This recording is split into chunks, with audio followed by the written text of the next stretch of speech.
Fox News alert on the deadly terrorist attack on our consulate in Libya. A Pentagon spokesman now saying the U.S. military was ready to respond within hours of the assault and even prepped for a possible hostage mission. National security correspondent Jennifer Griffin live at the Pentagon with more. Jennifer?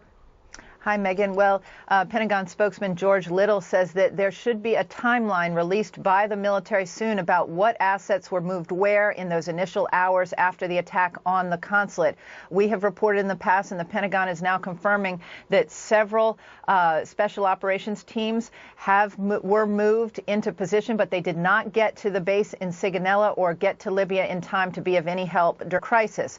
Senior counterterrorism officials tell us they felt cut out of the loop the night of the attack on the Benghazi consulate, according to emails that they shared with Fox News from military sources who are familiar with the discussions of how to respond, how the government decided to respond the night of the September 11th attack.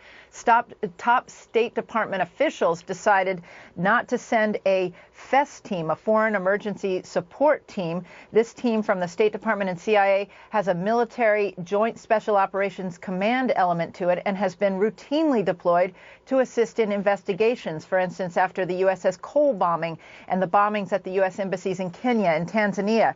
That team, these counterterrorism officials argue, could have helped the FBI gain access to the site in Benghazi faster than the 24 days that it eventually needed.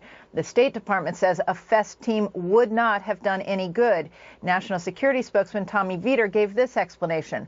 Quote, the most senior people in government worked on this issue from the moment it happened. That includes the Secretary of Defense, Chairman of the Joint Chiefs, Secretary of State, National Security Advisor, etc. Fox News has learned that U.S. military intelligence was reporting as early as 7 p.m. Eastern, less than 4 hours after the attack began, that Ansar al-Sharia carried out the attack on the consulate. The intelligence was relayed to the military with no caveats, according to a source familiar with the intelligence.